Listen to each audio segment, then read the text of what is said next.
भ्रष्टाचार की भेंट चढ़ चुकी ये गौशालाएं। जी हाँ, जो तस्वीरें दिख रही हैं वो मऊ विकास खंड की है। मऊ विकास खंड के बिटारी ग्राम पंचायत की है, जहां पर भ्रष्टाचार की भेंट चढ़ चुकी है स्थायी गौशाला। आपको बता दें, ये गौशाला कोई पहली गौशाला नहीं है। ऐसी अन्य गौशालाएं भी भ्रष्टाचार रूपी भेड़िए के उदर में समा गई हैं। 2020 में हैंडओवर इस स्थायी गौवंश आश्रय केंद्र में बने हुए भूसा घर की दीवारें फटने लगी। हैंडपंप से पूरा सिस्टम गायब हो चुका है। इतना ही नहीं, जो इसकी टीनें हैं वो फट चुकी हैं। और आपको जानकर हैरानी होगी, इस भूसा घर भंडारण की कीमत लगभग 5 लाख कुछ हजार रुपए है। और जो टीन शेड आपको दिखाई दे रहा है, इसकी कीमत 9 लाख कुछ हजार रुपए है। आप समझिएगा, लगभग 15 लाख रुपए इस तरीके से भुगतान हुए, सिर्फ जो आपने पहले देखा भूसा भंडारण गृह और टीन शेड। आप कभी कल्पना कर सकते हैं कितना महंगा होगा।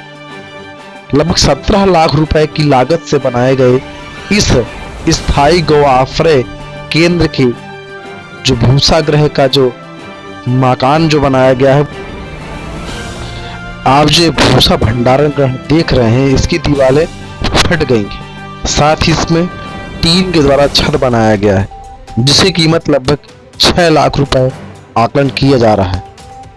आप समझिए, जो बोर्ड लगे हुए हैं इनकी भी सास की लागत लगी होगी, सरकार ने इसको भी बनवाया होगा और ये अपने नियत स्थान से उखाड़ करके फेंक दिए गए हैं, जिससे किसी को इसकी पूर्ण जानकारी ना हो। कार्य की सामग्री का कोई उल्लेख नहीं है। वही जिम्मेदार खंड विकास अधिकारी से हमने बात किया, तब पाया कि यहाँ पर कमियां हैं। मौके पर आए हुए खंड विकास अधिकारी ने पूरा निरीक्षण किया।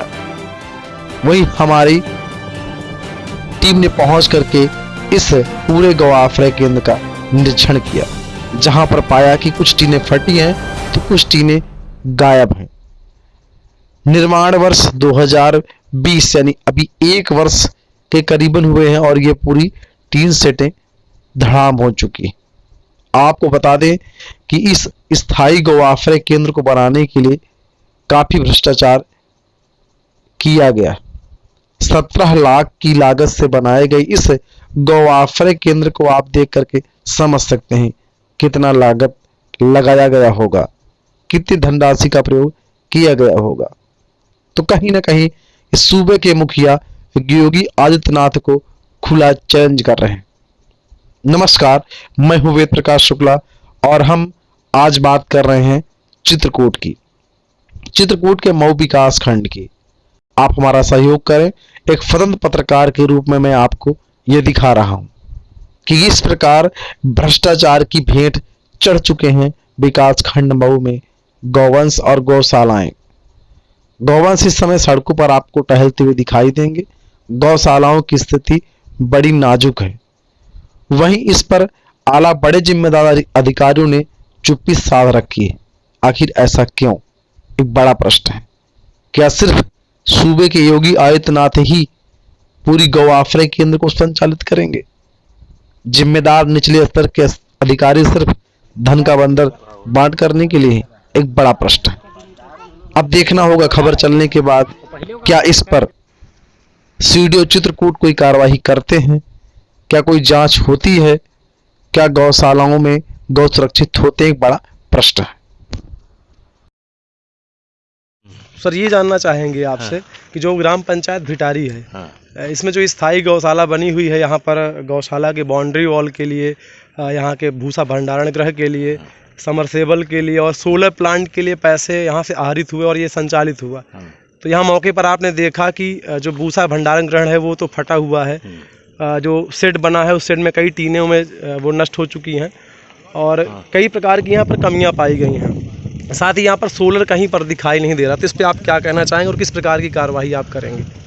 अब इस पर चूँकि टेक्निकल जांच कराएंगे JMI से जी, क्योंकि जो दीवार फटी हुई है, भूसा गिरेगी, जी उसकी मरम्मत का कार्य जो बनाया गया है उसके द्वारा कराया जाएगा। जी और टीन सेट जहाँ जहाँ छेद हैं जी जी। वो टीन सेट बदले जाएंगे। और इसके बाद जो यहाँ पर सोलर के लिए पेमेंट निकाल लिया गया है, अभी सोलर देखते हैं कि सोलर का पेमेंट निकाला गया है कि नहीं निकाला गया है। उस पे ये तो पत्थर में दर्ज है सोलर।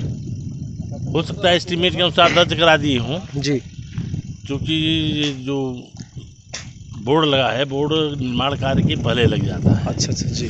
ये तो भुगतान की कार्रवाई देखने पर ही पता अच्छा, ये चलेगा कि लगभग से ही। लगभग कितने रुपए इसमें लगे होंगे, व्यय होंगे इस गौशाला में, स्थायी गौशाले में? अभी हम कुछ नहीं कर सकते इसमें, जी। क्योंकि कितना व्यय हुआ होगा अभी तो बिना एस्टीमेट देखे जी। और बिना भुगतान की प्रक्रिया तो देखी। आपने यहाँ पर इस मौके पर आकर देखा तो यहाँ पर जो ये गौशाला बनाई गई थी इसमें कहीं ना कहीं कुछ न कुछ मानक विहीन कार्य कराए गए, ये आप कह मानक सकते? विहीन जो कराए गए हैं उसको चेंज कराएंगे, परिवर्तित कराएंगे, क्योंकि जो जहाँ जहाँ छेद हो गए हैं टीन सेट में, हाँ तो टीन सेट बदले जाएंगे। और चूँकि दीवार फट गई है, जी। तब किन कारणों से फटी है अभी इसका तो तकनीकी जांच से ही पता चलेगा। अगर मान लीजिए कोई मानक विहीन कार्य पाया जाता है तो क्या इन पर निश्चित जिम्मेदार? कार्रवाई होगी। 5 लाख है भूसा घर में, 5.5 जो भी होगा जी 3 से 9 लाख।